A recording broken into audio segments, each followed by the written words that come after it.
Welcome, welcome, welcome. Hello. Welcome to episode 9 already of Bliss Tell. As you can see, I'm not in my usual spot. I'm at the Ladylit office, Ladylit HQ.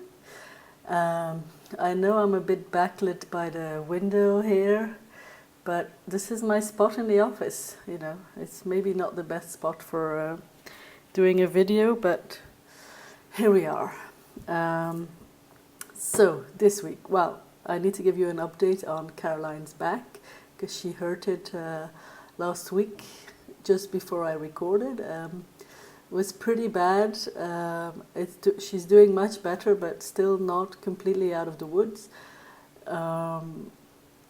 She wasn't able to ride her bicycle all week, which is a bit annoying because, you know, where we live, it's in the village without cars, so it's not as if there was, you know, someone in a car who could come pick her up. So she had to do a lot of walking, but walking is actually pretty good when you hurt your back. I think it's like muscles that cramped up. So anyway, she's doing a lot better, but she is no longer allowed to move any tables for me and to be too butch for me. So. Thank you to everyone who sent their best wishes to her. Caroline is not here, by the way. It's just me in the office this morning. She's at home with her mum, which is the reason why I'm recording here, because my mother-in-law is at our flat and I didn't feel very comfortable recording my Bliss and Tell there because our flat is tiny. And then, you know, she would be hearing all the things I said, you know, be too self-conscious. So, on to the show. I mean, this is already the show. Highlights of the past week. I have show notes on a piece of paper. I printed it out because I have a printer here. I don't have one at home, and I usually have my notes on my phone or on my iPad. But so I have a piece of paper. So it's just you know, some quick scribbles, but printed out, because if I wrote them with my hand I would never be able to read them. So what did I do this week? Not a whole lot, because Mum was here. You know, we went to Macau, which is like the Las Vegas of Asia. We went there with Mum, stayed the night. It was nice, and we did a lot of touristy things and spent time with her. And then on Wednesday and Thursday I did come into the office because I received the final edits for Release the Stars, and I've gone over all of them, and the book is now ready to be proofread, and I've already sent the request to my launch team. Lots of people want to review it, which is awesome, and it's coming closer now for Release the Stars. The release date is the 21st of December, so that's progressing nicely. And then we're also finalizing the Christmas anthology, which will be out on the 15th of December. So we have 2 more releases in December and in this year. So all of that, very exciting. What else? Well, that's about it work-wise this week, because, you know, I was kind of on holiday. And next week will also be a holiday because, excuse me, tomorrow morning very early we are going to Singapore with Mum, and then we are meeting Caroline's godmother there, who has been on a cruise ship for 35 days. I think she's going to be completely nuts by the time she gets off the boat. They were allowed off the boat. They visited a lot of cities, but maybe someone else to talk to after 35 days. So we will be in Singapore until Wednesday. We come back on Wednesday evening, so I will be on holiday, which is nice. And then try to do a little bit of work on Thursday and Friday, but it's not a regular week, obviously, you know, family visit. So we just doing some admin things and sending Release the Stars to my launch team. So that's about it. So this week I'm not really going to be talking about work a whole lot, but I did get some questions. So The question, I got 2 questions from Julia. I'm going to have to read it from my paper. So it says, before you started becoming a full-time writer, did you have some formal training for the job? For example, did you study creative writing or something equivalent to this at the university, or did your former education job not include writing at all? Well, I don't talk about my former job because there's not a lot to say. But it did not involve any writing. But I studied journalism. I have a degree in journalism. But although I never really wanted to be a journalist, in Belgium there are no university courses that you can do that like creative writing. Back in the day when I was young. So I graduated in the year 2000, so quite some time ago. This was the closest, studying journalism was the closest I could get to studying something involving writing. So I studied that, picked up some tips along the way. We did have some creative writing courses in the journalism, when we studied journalism. So that was fun, at least it was something. And what was I gonna say? Well, what we study mainly in Belgium is languages. Languages are a big thing in Belgium because obviously we have 3 official languages. None of them are English. So we have Dutch in the north part where I'm from. We speak Dutch. It's like you can compare the Dutch we speak in Belgium. It compares to the Dutch that the actual Dutch in Holland speak. It's like British and American English. It's the same language, but the accents are different and a few words are different. And Dutch people are basically a lot more obnoxious than Belgians. I'm just kidding. I'm just kidding. I have a few Dutch friends here in Hong Kong. They're all right. They're very tall though. Makes me feel even shorter. I'm so short. Anyway, what was I talking about? So we have Dutch in the north and we have French in the south. And then we also have a tiny, tiny, tiny official German-speaking part in Belgium. So in Belgium, you grow up learning language from a very young age. So the first language you learn is French, because that's the other big language in Belgium. And actually, my wife, Caroline, she grew up speaking French, even though she grew up in the north part. But, it's not like, there's a line and you can only speak that language when you're in the north and in the south. It's obviously it scatters. And actually, her dad was actually French, and her mom is British. So, but she speaks excellent Dutch as well. Caroline she's very good at language, because she learned from a very young age, and so we learn a lot of French and German and English as well in school. And this brings me seamlessly to the next question, which is, how do you handle writing in a language that isn't your mother tongue? I would imagine that there are moments in which you might be looking for the right expression, which consequently kind of stops the writing flow. Well, that does happen. But I have to say, when I'm really in flow, it doesn't really happen. But of course, it does happen that I just don't find the word in English, or probably might not even find it if I were writing in Dutch. But then I just write it in Dutch, and then I change it when I go over it again. When I'm really in flow, or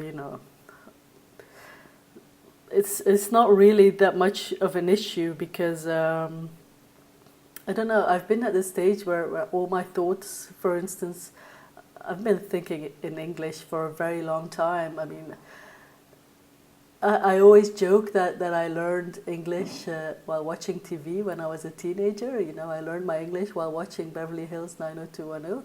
And it's kind of a joke, but it's also true, because in Belgium, we have subtitles, and subtitles are just such an excellent way to learn a language, because you hear the language and you get the simultaneous translation while you're watching, and you're watching something fun on TV. So I mean, it's amazing, you know.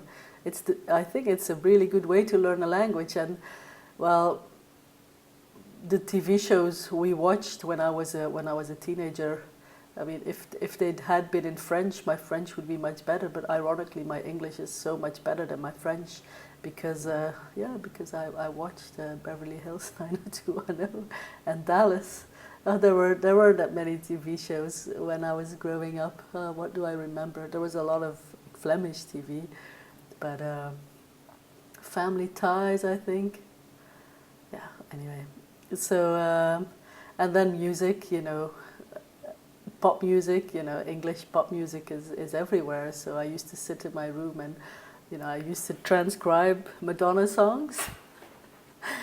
I'm really bad at remembering lyrics, but I know most of the lyrics to like older Madonna songs. Everything, you know, like from the Immaculate Collection. I know I could probably sing along to that album pretty well. not with my beautiful singing voice, but the lyrics. So and well, obviously Caroline is half British, so she picks up on awkward phrasing that can be you know, that's the Dutch influence. She picks up on that, and then I always have an editor whose native tongue is English. So things do slip in, but I do notice a difference, like when I've been in Europe for a long time, and I've been around people speaking French or Dutch, then it's a bit more difficult to write in English, because yeah, I think environment influences this a lot. But here in Hong Kong, I speak English with my friends all the time, because well, otherwise we can't communicate. Plus, I only ever read books in English. I hardly ever read a Dutch or Flemish book anymore. So my entire world now is in English, and then I think it makes it a whole lot easier to write in English, even though I didn't grow up speaking it, but I was subjected to English from a very young age, and you know, I think not like nowadays, like my 3-year-old nephew, you know, he's watching, I think it's like Dora the Explorer or something, and you know, it's like half in Dutch, half in French, and half in English. Well, not a half, then a third in English. So you know, like, I think it's good, you know, because languages are so important, and but all these youngsters, I mean, they will speak English so well now. So yeah, I don't know. I hope I answered your questions, Julia. Thank you very much for asking them. So you said in your message that you're from Germany. I speak a tiny bit of German, because obviously we had to learn German in school. So what shall I say? Guten Abend. Vielen Dank für die. I don't know what questions is. Die Fragen. Because actually German is quite close to Dutch, you know, but German it's quite difficult grammatically. So is Dutch, by the way. So anyway, yeah, thank you for the questions. Do send me more if you have more. I'm keeping an eye on the time. We are at 14 minutes, so let's speed this up a bit. Well, I think there was a question from Wendy. Did I watch Lip Service? Yes, of course, I watched Lip Service many times. I loved the first season. The first season of Lip Service actually came out after we just moved to Hong Kong, and like actually just when we arrived. And I remember, because I mean, moving to a new country it's hard. You know, the first month I was quite depressed, actually, because, you know, we didn't have any friends yet, and I was missing home, I was missing my friends, I was missing my cats, you know. So, and then Lip Service came along, and I remember it was just like such a brightness in my gloomy life.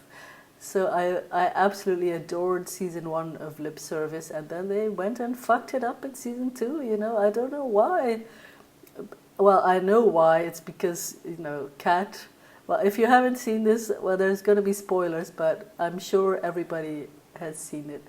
So they killed off Kat, and it was just so ridiculous because I read that it was because she was going to get the part of Brody's wife in Homeland, and then they replaced her at the last minute. So they killed Kat off for nothing, and it's just completely ridiculous why they do this. I mean, if you're going to be in a show, commit to it.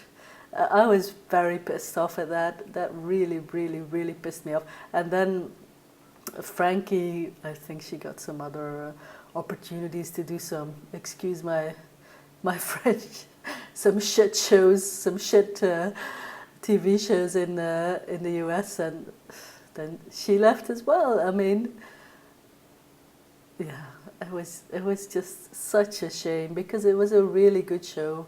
It was like very British and set in Glasgow, which, I mean, a lot of Scottish accents. That's so much potential to be like this long-running, really great show about lesbians, and then they fucked it up. Ugh, BBC, why did you do this to us?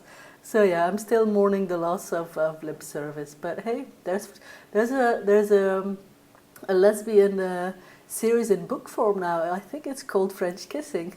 Check it out. So yeah. Okay, up to the last part. I see I'm at the second page. I have 2 pages, but I have to print it very big because otherwise I can't read it because my eyes are pretty bad. So what else do I have? Oh, I was going to say some things about books I'm reading, but I'll skip it because they're not lesbian books, they're spy novels. So still thinking about our spy novel. Haven't done the plotting that we're supposed to do. I'm supposed to start writing that on the 15th of December. There's a lot of work to be done. And yeah, I mean, there have been some requests for me to talk more about TV shows, which I will do because, well, my main hobby is watching TV. I love watching TV. Who doesn't love watching TV? We haven't been able to watch any more Jessica Jones because Caroline's mum's staying with us and it's not really her cup of tea. Been watching a lot of BBC shows, so and I think next week the new season of Transparent is starting. Oh, I love Transparent. It was my favorite show last year, I think. So looking forward to that, and I think that's going to be about it. This was going to be a quick Bliss Tell, but yeah, it didn't work out that way. I think this is very strange, but when I record at home on my laptop, I put a piece of paper in front of the screen so I can't watch myself. So I look into the green dot above. I know I haven't been doing this a lot today because, well, I'm on my big computer here. I can't cover that up, so I've been looking at myself. So anyway. So this was Bliss and Tell for this week. I'll be back next week, although I won't have a lot of writerly things to talk about then either. But I will have some tales from Singapore, I think. A bunch of our friends are going as well, so it should be good fun. I hope you have an awesome weekend, and that's it for me. Peace out. Send me your questions.